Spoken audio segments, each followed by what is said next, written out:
Hi everyone, it's Dr. Miller again, and now I'm going to talk to you about Module 3. I know you're working at your own pace, but I want to make sure that everyone has things that they can work on. I'll be finishing up grades soon, and I'll make sure that I get those back to you for the first set of things to turn in. So the third module is about digital tools to do humanities research. And many of you, I think, will really benefit from this unit. Often, especially now, many people are working from home, doing digital research anyway, rather than wandering into a library and grabbing books. I'm very supportive of wandering into a library and grabbing books, but right now it's hard. So what you are going to do in this module is explore a lot of digital options for research. And then by the end of the module, you'll write a short response that, one, evaluates one of the online resources we have discussed, and two, talks about Twitter, because academic Twitter is a big thing, and it can help us understand the significance of important topics. We like to talk about the public humanities, and a lot of the issues that we talk about are present in public fora like Twitter. So we're going to talk. I've been on both sides of this equation.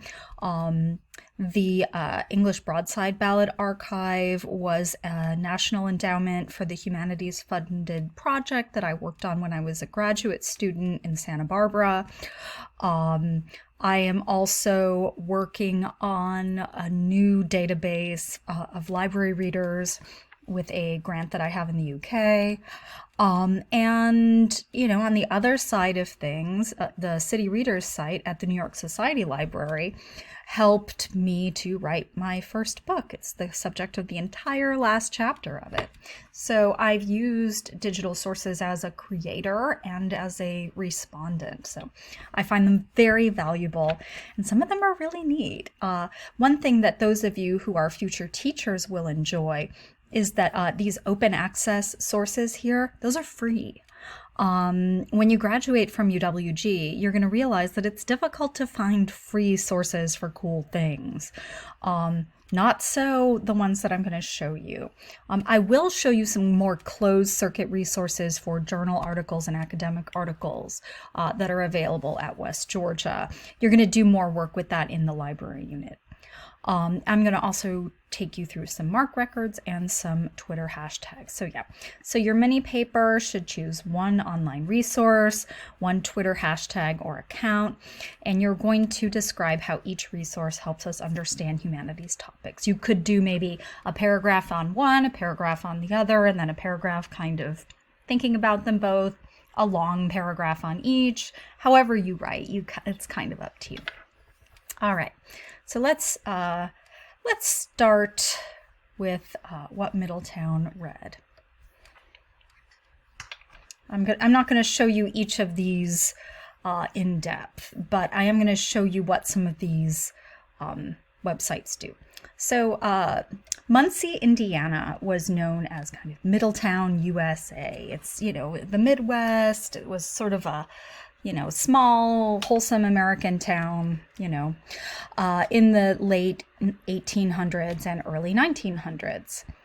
And the Muncie, Indiana Public Library has every single record from, I'm going to show you, November 5th, 1891 through December 3rd, 1902. So it's a little bit over the decade. And what they've been able to do is to document every book that every library patron borrowed during that period. Oh, it looks like there's one that's lost. So there was a year or so that's lost. But still, one thing that's really great, first of all, there's a book, so you can even read the book that goes along with it if you want to. Is what they have cross-referenced with it. So if I just look for Mark Twain, that's a writer from the late 1800s, we're going to find out, oh, hey, here's some books by Mark Twain. Let's see what we've got. Let's see, what do we want to look at? How about Huck Finn? We can click on that. Here is, the familiar writer. So here's a popular book. It was borrowed 149 times in 10 years. So even though it was published well before that time period. When we talk about literature and popular literature, we tend to look at books when they were published and think of that date as a really important date. But there are books that kind of rise and fall with the times. And if there's a particular, for instance, Shakespeare play that everyone's reading 200 years after he dies, I think that's important to be able to know and think about why that particular work resurges in popularity. Similarly, what we read from Mark Twain and what we think is the most famous may not be what's most popular at the library. And I think it's important to think about what real human beings are reading. So what you'll see here is the date it was borrowed, the original document, so you can see the, handwritten library record. And you can see who some of these people are. It looks like Nellie Cochran borrowed this book twice. And Lillian Thomas read it. So we have women readers, we have men readers. Let's take a look at Nellie and see what she was up to. And we can also see what else she read. So we know what her address was and when she was living there. Because they've cross-referenced this, as I mentioned, with census data. We know when she was born. So she's born in 1875. She's 20 years old when she's reading this. So that's, I think, an important thing to think about. Are you 20 years old? If so, you can go back in time with Nellie Cochran and read Jo's Boys, which is Louisa May Alcott's sequel to Little Men, Huck Finn, a book I don't know about, Life of John Ledyard, American Traveler. A lot of these books are available on Google Books if you Google them, because, once they've been scanned in once, they tend to be in public domain. The Cabin in the Clearing, A Tale of the Frontier. Ned on the River. One of my kids is named Ned. I hope he's not going toward a river. So you can kind of see how this woman is... this young woman reading different books over the years. She reads novels. Here's another example. 1896 is after Charles Dickens dies. But, in between the report of the Secretary of the Treasury of the State of the Finances, which doesn't seem like her normal reading material, and a novel called The Telegraph Boy, she reads Charles Dickens's Nicholas Nickleby. I love looking at things like this because this is how a real human being encountered books and literature, not just something we see on a syllabus. This is someone's preferences. This is someone's life. There's The Prince and the Pauper. Let's see. The Young Miner, or Tom Nelson in California. I think Nellie Cochran liked some adventure stories. I wonder if she had an interest in adventure herself, or maybe by the time she was later on in her 20s, maybe she had kids at that time. You had a lot of early, early baby having. You will see, however, that, both of her parents were born in Pennsylvania, because again, with the census, we would know this. Illegible occupation doesn't mean illegal, However, we know that she was listed in a blue-collar worker group and that she had what we would call unskilled or menial service.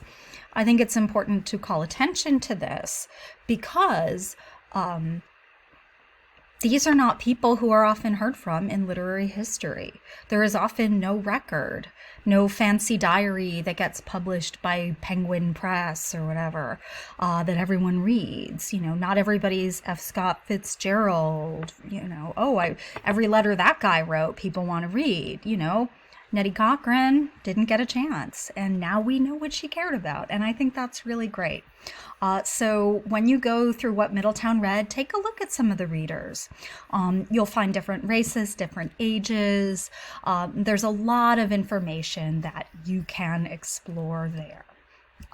So yay. There's also, I'm going to go through some of these verbally and encourage you to look at them yourselves. Let's see, I'm going to do a short video for each section. So one for open access sources, one for UWG resources, and one for Twitter, just to help you through it all. So next, what I think we'll look at, we'll let you take a look at city readers on your own. These are readers in New York from late 1700s, early 1800s, and it includes people like George Washington and John Jay and Aaron Burr. So if you like Hamilton, go take a look at that one. I will take you through I'll probably take you through the ballot archive. I think that's probably the most useful one. What Jane saw is important to look at, but I think you'll have an easier time navigating that one yourself. That is a reproduction of art exhibits that the British writer Jane Austen would have attended. So Janine Barkas, who's a professor in Texas, went together and found the lists and catalogs of these art exhibits that we knew Jane Austen went to. We don't know that much about her as a person, and so she did a digital site recreating the paintings that she looked at. So take a look at that. It's pretty cool. Old Bailey Online is a list of historical court cases. So, for example, I'm teaching a crime class for a senior seminar right now, and being able to look at actual court transcripts and how those were narrated and what some of the results were is a great way to write about crime as a topic, and not just crime in literature, but certainly both are valid. There are journals that focus on digital topics. The one Ada, a journal of gender, new media, and technology, is named for Ada Lovelace, who was an early computer programmer, one of the first, I think she's called like the first coder maybe, don't quote me on that. And you can find that journal at the link there. I'll show you the ballot archive because it can be a little tricky to navigate, but it's really fun and they have a good time with it. You'll see me way down in the depths of previous writers on there if you look at the About Us section. I'm somewhere down there. But what you also see, okay, so these ballads they were one sheet, they were printed really cheaply, and they were like a penny. And this is during like the 1600s, early 1700s, some of them in the 1500s. And you wouldn't see traditional sheet music score like we would have now when you learn to play music. It would just say like to the tune of, and then, you know how we like Yankee Doodle or something like that, you know. So you would know what the tune is from the ballad itself. And you can go in here and do a keyword search. I've done one for ballad about a guy named Barnwell. You can do murder. The ballads each have 5-digit codes. You could try those as well. Look at that. We got funded for 2020 through 2022. They have 89.07% of early English ballads. But what they also do is they have things that you can explore in popular culture. So Lilith's Brood, the early modern weird, early modern political intrigue with Macbeth, and Crime and Punishment. And if you reload the site, which I will do now, we have different ones. We have Dragons and The Hobbit, we have Macbeth again, and then we have Love and Courtship with Pride and Prejudice. I mean, I'm thinking The Hobbit is probably what we want to do, some weird dragons and stuff. I don't know what The Hobbit has to do that much with dragons, but I admit to not having a lot of knowledge. So if you're looking at this, so this is called The Dragon of Wantley, and my friend Nush teaches this one all the time. So we'll look at this one. There's the citation, the ballad sheet facsimile, that's the original. You will probably want either the recording or what they call the facsimile transcription, because what it does is we took everything in and replaced the original font with Times New Roman, which is fantastic because you can read it much more quickly than to try and decipher old typefaces and typed fonts. You know, some say this dragon was a witch. Some say he was the devil. For from his nose a smoke arose, and with it burning snivel. All right. So that's how to use some of those sites. We'll continue with the next.